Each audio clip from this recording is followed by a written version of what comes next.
All right guys, so today's video is going to be modifying the lock on my generic knockoff top box. I originally got this from J.C. Whitney probably about 6 or 7 years ago. It's discontinued now, but this lock, how it's designed is you can only remove the key when it's in a locked position.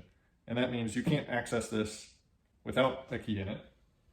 And I keep my key on the same ring as my ignition key. So if I ever need to get in this while the bike's running, you know, at a gas stop or whatever, I've got to shut the bike off, and that's really annoying. So I think some of the higher end boxes like the GIVI and some of the others, they have it set up so you can leave it unlocked, so you can still access the box. And so that's what I'm going to try to do with this lock here. Let's get this thing apart. So there's 2 screws holding this lock plate on, and you actually have to remove those to get it out of the latch assembly. And then there's these 2 little squeeze tabs on this one. Once you remove this back plate, you do these little squeeze tabs on each side and it pulls out the front. So I'm gonna get this off and we'll look inside. Okay, so I've got the lock plate off there. That's just the 2 screws. And now you can see I can turn the key and the tumbler turns inside the housing. So in order to get this out, you need it in the original position. So this was my original up position. And you can see in here, there's a little flat plate. And this is actually one of the pins of the tumbler. So if you get a pick and you can get under that, you can pry that down. And basically that pin, the only job of that pin is to keep the tumbler from pulling out of this housing. So we'll get it pried down, and then the entire tumbler will start to remove from the housing. Now, that pin is spring-loaded, so when you get it all the way out of the front, it's going to try to fly away. So get your finger in there and kind of trap it. There, you heard it click, and there we go. So here is my tumbler retaining pin. There's a little tiny spring down in this hole. So I'm going to set that aside just so I don't lose it, and I'm going to dump the spring out too. All right, so if you're not familiar with how locks work, you can see around this tumbler, there's several pins. So there's 1, 2, 3, 4, 5 pins, and they're each spring-loaded, and they're each different heights. So as I start to pull the key out, you can see them going up and down. And when I get the key all the way out, you can see they're all up, and there's nothing sticking out the bottom. And so these pins sticking up through here is what actually locks this in the housing. So if we look at the back of our housing, you can see this recess here limits us to just a 1/4 turn, and this was up. If we look in here in the housing, you'll see a channel straight here and up here.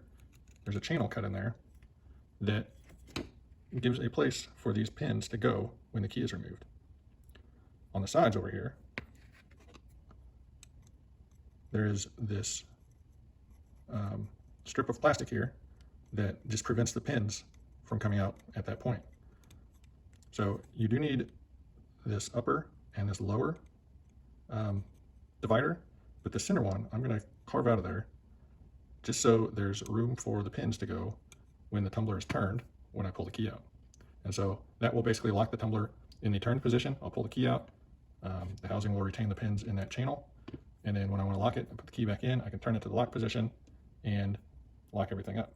Here is the original top and bottom groove. And here's the groove. See if I can get some light in there. The groove that I just carved. And I just used a little burr bit in my Dremel. And so, moment of truth, let's try to put this back together. So there's a bit of a trick that I use to get these back together.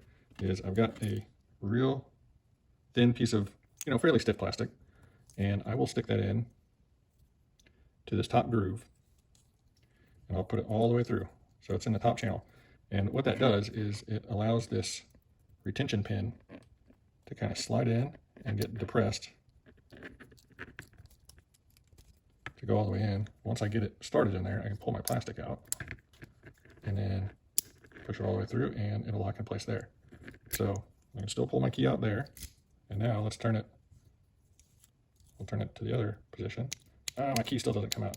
So I bet I need to carve out the other side, just because as you're pulling your key out, some of those pins may drop down too, and I didn't think about that. So I'm going to pull this back apart, carve out that other side. It just took just a second, so I'll do that real quick and we'll try it again.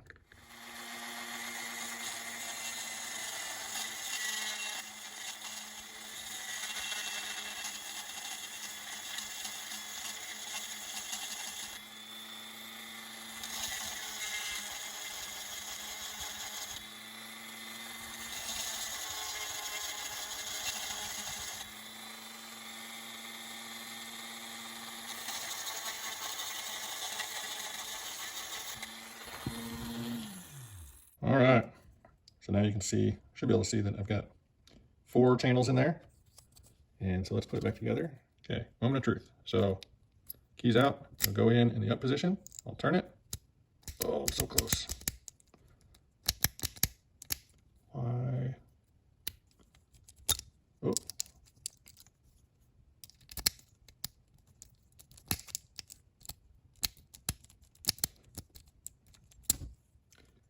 All right, guys, so off camera, I cleaned up those grooves a little more, made sure they were deep enough to allow enough travel by the pin, and now you can see straight up and down, key comes out, turn, key comes out.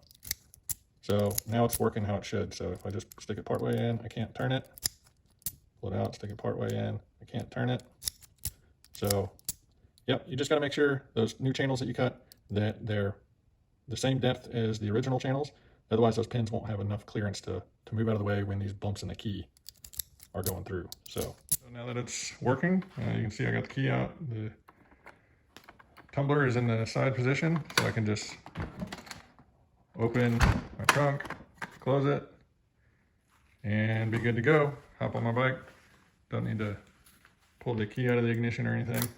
But at the end of the night, before I go in my hotel or whatever, I can lock up. And now nobody can get into the box or release the box. So that's going to be it for this one. Super easy to open and close now. And I don't have a key in it. I can lock it up at the end of the day. But I don't know how many other kind of knockoff boxes or luggage systems use this kind of key setup. If you don't have the option to remove the key unless it's locked, you may disassemble your tumbler. You may be able to modify it so that you can open it and close it without using the key, and then you can lock it up at the end of the day. You can probably do the same procedure on many different lock sets. So if you like what I do, make sure to give me a thumbs up. Leave some comments down below if you have any questions or anything, and hit that subscribe button so you don't miss upcoming videos. Till next time, we'll see you later.